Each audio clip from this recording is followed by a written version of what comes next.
Hello, my name is Tijs van der Storm and I'm going to talk to you today about a principled approach to REPL interpreters.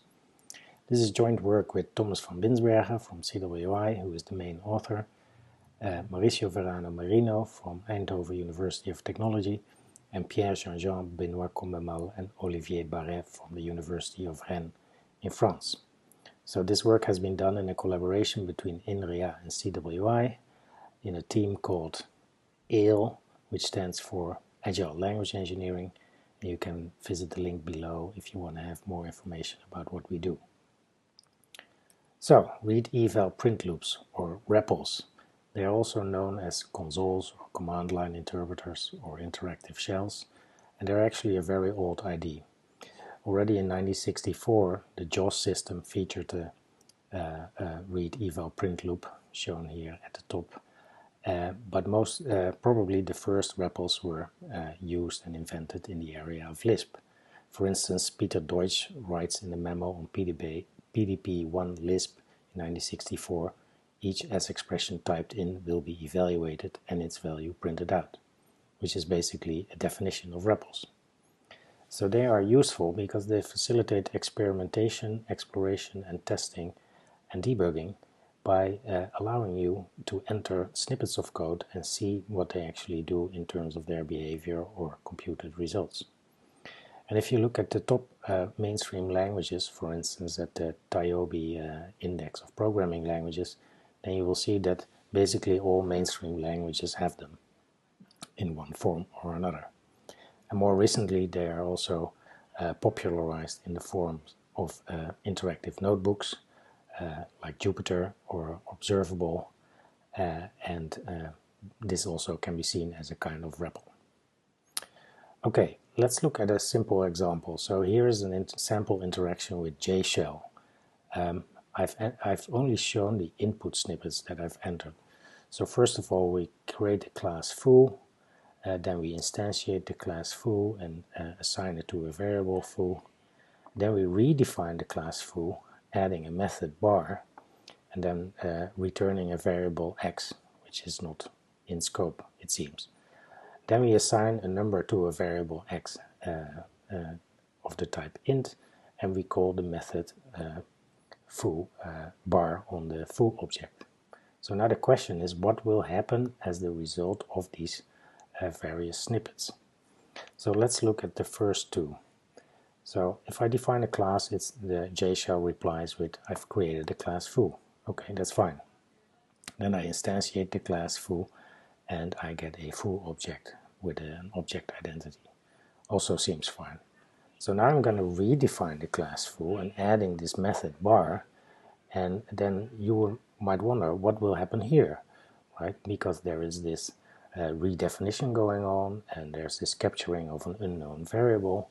So let's see what JShell replies.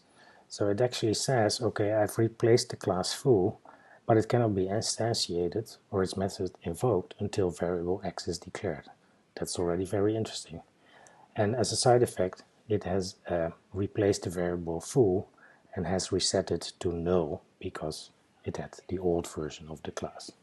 So now we of course define the variable x, but calling the methods will give a null pointer exception because foo has become null.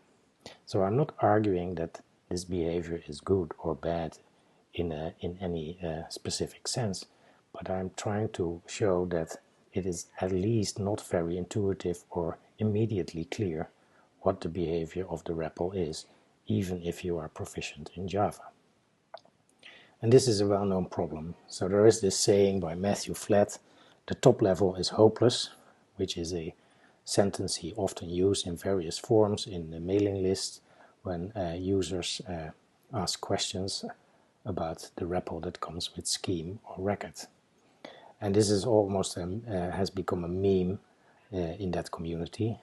Sam Tobin Hochstadt, for instance, collected most references to them in the link below. And what this shows is that the REPL is actually an interface that programmers use and are confused by if the behavior is not immediately intuitive. So in the paper we also did a domain or feature-oriented domain analysis and this of the space of REPLs, and it shows that it's very diverse. So there are many different kinds of features that certain REPLs support. Some of them are mandatory, some of them are optional, and we also looked at the top popular languages from the TOB index, and it shows that basically no REPL interpreter supports the same set of features. Okay, so what we want to do to sort of clarify this space a little bit is to consider REPLs as a matter of language design. So if you look at the REPL implementations that are out there, you will notice that it's quite an ad hoc business. So a case in point is JShell. We've seen this behavior and it's pretty hard to find documentation about it, let alone a specification. So what if we emancipate REPL interfaces towards a matter of language design? So this would allow us to clearly define the behavior of a REPL. And in the slipstream of that we would like to derive language engineering principles from it. For instance, to support REPL implementations for DSLs in language workbenches. And finally, we would like to lay the foundations for going beyond the REPL in the narrow sense and investigate user interfaces like notebooks and concepts like live programming and exploratory programming. Okay, a key concept that we define in the paper is that of a sequential language. A sequential language a language is sequential if the concatenation of two programs is again a program. For instance, if you look at Python, this is actually the case. If you take two Python programs and paste them together, then you have another Python program. However, for Java, this is not the case. The top-level construct of Java is the compilation unit, and concatenating them together does not give a compilation unit.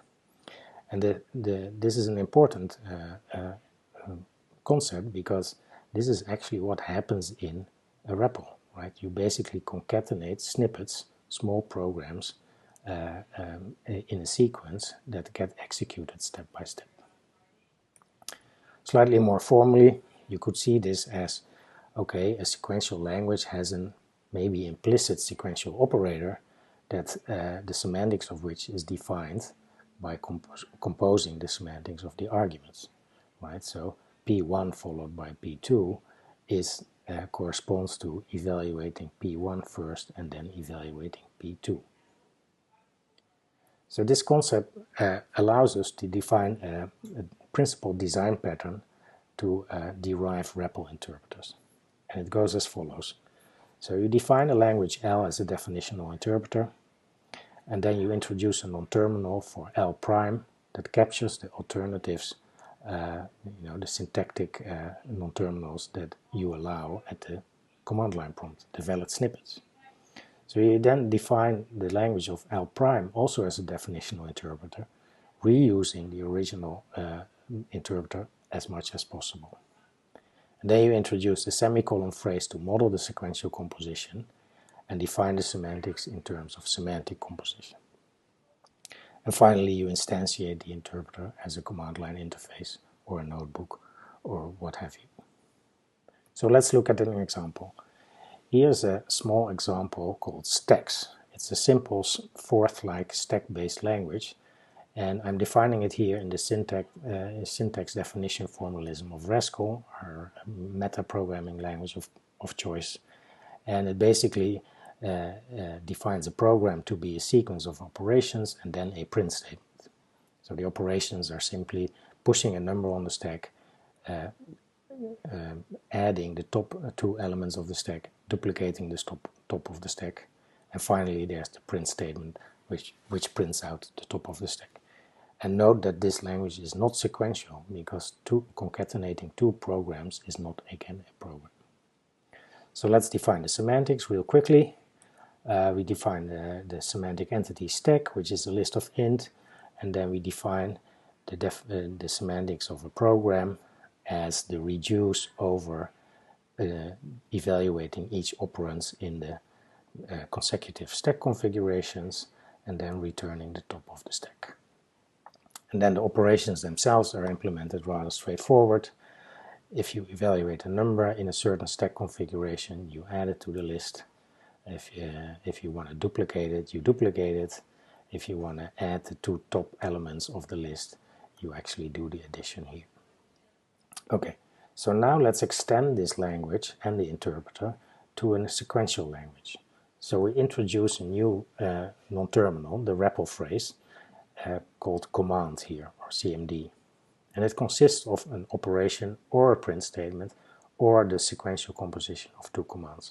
And note that this associative juxtaposition of two commands actually corresponds to the semicolon shown earlier. The difference between this language is that, and the original stacks language, is that now you can interleave operations and print statements at will. This was not allowed in the previous language. So to define the semantics of this language, we introduce a new semantic entity, conf for configuration, which basically is a tuple of the stack and a list of numbers that models the output by print statements. Now then, evaluating an operation in a certain configuration is simply delegating to the original interpreter on the current stack and updating the stack component in the configuration. And finally, the evaluating the print statement is adding the top of the stack to the list of output numbers. Finally, the sequential composition is actually literally defined as I've shown in the equation earlier, by first evaluating command 1 and second, and then command 2, which is literally how I defined it before. Okay, so this shows the design principle for a very simple language, but we've also applied this to 3 case studies. The first one is MiniJava, which is a simple version of Java, but we've extended it to also allow global loan methods, which means that you can define methods without classes and call them without receivers. We've connected this interface, this REPL interpreter, to Jupyter using Bakata, which is the bridge to Jupyter delivered with the RESCO language workbench. For more information, you can see this link. And it also supports exploring the execution graph, so you can go back in time and explore different paths of execution. Secondly, we've defined a REPL interpreter for QL, a DSL for questionnaires. This was also defined in RESCO and reuses a pre-existing interpreter.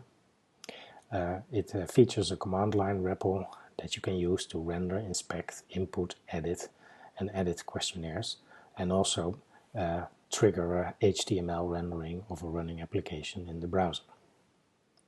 And finally, we've applied this to eFlint, a DSL for normative specifications.